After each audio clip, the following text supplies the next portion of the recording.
तरीके इंसाफ का वर्कर भी था और वजीर आजम इमरान खान के करीबी साथी थे। वो शख्स बेरोजगारी और गुर्बत और महंगाई की वजह से एक सब्जी वाली रेहड़ी तक पहुंचा है। बिल्कुल, इस भाई ने बड़ी कोशिश की थी यहाँ पे गली गली में जगह जगह में बैठ के अपने ये तरीके इंसाफ के ऑफिस में बैठ के इमरान खान को एक दफा ये वज़ीर आज़म देखना चाहते थे। मंशूर था तरीके इंसाफ का, नौकरियों का वादा किया गया था, कर्जों का वादा किया गया था, घरों का वादा किया गया था। इज्जत रोटी और मकान मुझे चाहिए मेरे कप्तान। मेरी भी थी एक दुकान, नाम रहा उसका निशान, मुख्तसर मेरी दास्तान, इज्जत रोटी और मकान। आज हम बात करेंगे महंगाई बेरोजगारी की। हुकूमत तरीके इंसाफ की हुकूमत आने के बाद 3 साल मुकम्मल हो चुके हैं और इसके बाद महंगाई बेरोजगारी की वजह से गरीब तबका किस तरह ज़िंदगी गुजार रहा है। और आज हम आपको कोटदू के एक ऐसे शख्स से उसकी मुलाकात कराएंगे जो इस तरीके इंसाफ का वर्कर भी था और वज़ीर आज़म इमरान खान के करीबी साथी थे।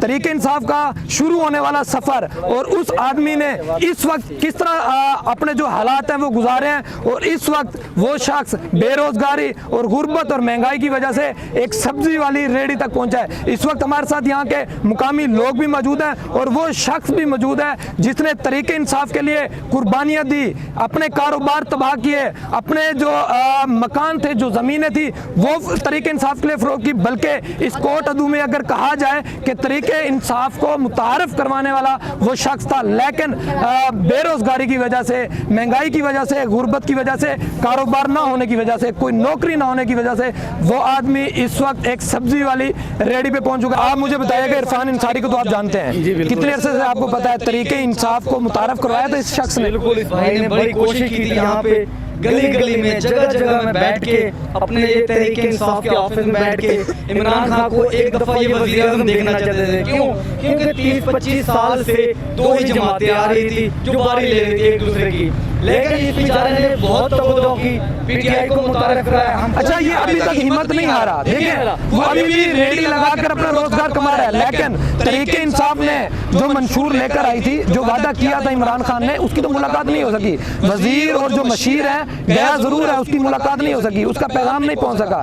क्या जो अब सूरत हाल है, हालात देख रहे हैं, आम ये तो एक वर्कर था, जो आम लोग उनके साथ क्या हो रहा होगा? ज़ाहिर-सी बात है, बिल्कुल ये बेचारा जो उनके साथ ही था, मुलाकात के लिए उनको बिल्कुल उनकी शर्माई नहीं हुई। उनके जो दाएं बाएं बैठे हैं वो जरा जितने भाई जिस तरह ये कह रहे हैं कि जुल्फी बुखारी साहब को मिलाऊं, उस्मान डार साहब को मिलाऊं कि काइंडली आप मेरी जो है ना। अच्छा, आप एक आम आदमी हैं, घर के हालात किस तरह हैं? आप जैसे पहले घर के हालात थे, अखराजात थे, बढ़ गए हैं, महंगाई को किस तरह देख रहे हैं? जी बिल्कुल महंगाई है जी। मैं अपना रक्षा चलाता हूँ जी, 500-400 कमाता हूँ, घर का अखराजात बहुत है, सब्जी नहीं है, कभी नून नहीं है, कभी मिर्चा नहीं है, कभी क्या नहीं है। सही बात है, बहुत बुरा हाल है, बहुत बुरा हाल है। ना कर्ज दिए जा रहे हैं, ना मेडिसिन ले सकते हैं हम, कोई काम भी नहीं कर सकते। 500-400 में क्या कमा सकते हैं, क्या दे सकते हैं, कुछ भी नहीं कर सकते। आज बिल्कुल कोशिश करते हैं इरफान अंसारी ये कोटदू की वो वर्कर हैं तरीके इंसाफ के। आज हम आपको इनसे मुलाकात भी करवाते हैं, इनसे बातें भी करते हैं। इरफान भाई, आप तरीके इंसाफ के वर्कर थे, सिर्फ वर्कर ही नहीं बल्कि इमरान खान वज़ीर आज़म जो बन चुके हैं, इनके बहुत करीबी साथी थे।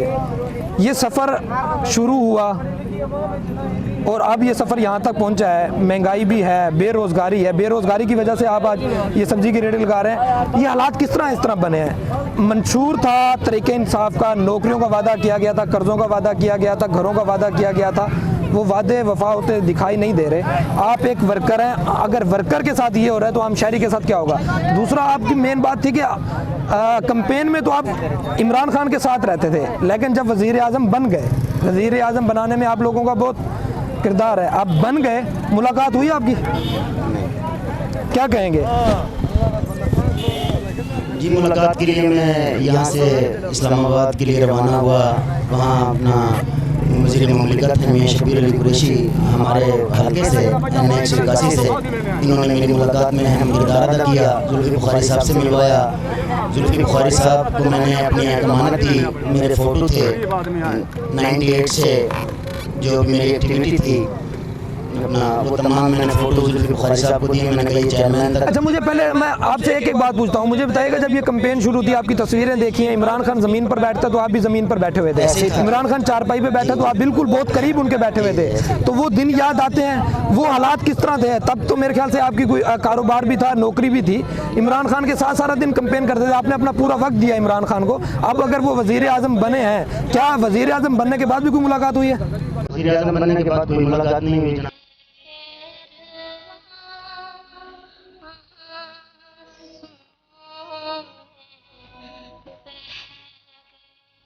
ना ही अपना ये जो वज़ीरों से मैं मिला हूँ, जुल्फिकार बुखारी साहब से, उस्मान डार साहब से, इन लोगों जुल्फिकार बुखारी साहब से मुझे 100% तवक्का थी कि वही मिलवाएंगे इमरान खान से। ज़ाहिर बात है, मैंने कप्तान से मिलना है, नायब कप्तान जुल्फिकार बुखारी साहब हैं। जुल्फिकार बुखारी साहब ने भी अहम किरदार अदा नहीं किया, वोट नहीं मिलवा सके। आखिरकार मैं तंग आकर मुझे मीडिया का सहारा लेना पड़ा था कि मुझे ये भी साहब बताइएगा कि जब कैंपेन में जलसा था और आपने अपना एक प्लाट सेल करके उस जलसे के ऊपर, वो क्या जो आपके पास जमा पूंजी थी वो तो आपने तरीके इंसाफ पर लगा दी थी, कितनी जमा पूंजी लगाई थी? जी जी, वो जो पहला जलसा जब अपना तारुफी जलसा था पाकिस्तान तहरीक इंसाफ का, वो 2010 अपना 27 सितंबर 2010 वो तारुफी जलसा पाकिस्तान तहरीक इंसाफ का, मैंने और एक मेरा दोस्त मरहूम खालिद कमर, तो वो हम दोनों ने उसको ऑर्गेनाइज किया। एजाज चौधरी साहब को बाखूबी वाकिफ हैं इस बात से, कोई लुका छुपा नहीं है। एजाज चौधरी साहब सारी हकीकत जानते हैं मेरे बारे में, मैं कहाँ था, क्या हूँ, कितनी मैंने कुर्बानियाँ दी, अपना रोजगार तक मैंने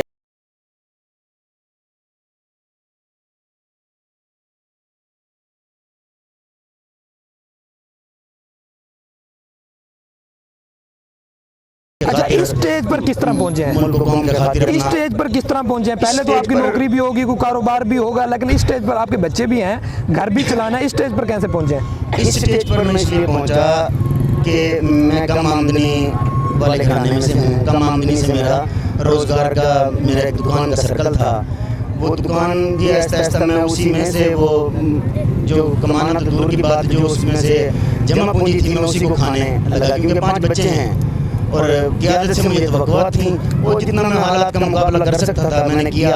लेकिन फिर अब बेरोज़गारी की इंतहा इतनी हो गई कि मुझ जैसा वर्कर भी अब एक इनको रुलाऊंगा मैं, इनको तकलीफ पहुंचेगी, मैं पहुंचाऊंगा तकलीफ इनको। मुझ जैसा वर्कर जो सेक्रेटरीट हो आया, जो वज़ीर और मुशीर के सामने बैठकर अपनी सारी दास्तान उनको बताई कि मेरी सिर्फ डिमांड ही इज़्ज़त, रोटी और मकान मुझे चाहिए मेरे कप्तान।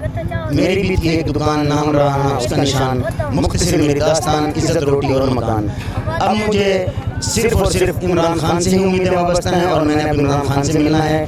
मीडिया से मेरी गुजारिश है कि अब ये मीडिया मेरी आवाज़ किसी तरह चेयरमैन तक पहुँचाए, ताकि मैं चेयरमैन को कह सकूँ कि मैं वज़ीरों तक पहुँचा, किसी ने मेरा साथ नहीं दिया। मुझ जैसे वर्कर का जब साथ नहीं दिया, जो रुलाऊंगा मैं, इनको तकलीफ पहुंचेगी, मैं पहुंचाऊंगा तकलीफ इनको। पाकिस्तान तहरीक इंसाफ को उर्दू में अपना तारुफ कराया, ये आवाम बताएगी, मैं नहीं बताऊँगा, ये आवाम बताएगी, आवाम से पूछ लीजिए। तो मैंने वाकई अपनी अहलिया का 5 मरले का प्लाट मैंने वो सेल किया। उस वक्त जलसा कराना था, कम आमदनी वाले अफराद हमारे साथ थे। अच्छा, 1 करोड़ नौकरियां थी, कर्जा जाते, वज़ीर और मशीरों से आप मुलाकात हुई, उन्होंने भी आपको तसल्लियां दी होंगी। कितना टाइम हो गया जब इस्लामाबाद गए थे, वज़ीर और मशीरों से मुलाकात करके आए थे, उन्होंने कहा था कर्जा मिल जाएगा, नौकरी मिल जाएगी, फिर कोई रब्ता किया? जी, 2020 में मेरी मुलाकात, रुलाऊंगा मैं, इनको तकलीफ पहुंचेगी, मैं पहुंचाऊंगा तकलीफ इनको। तो अब 2022 लग चुका है।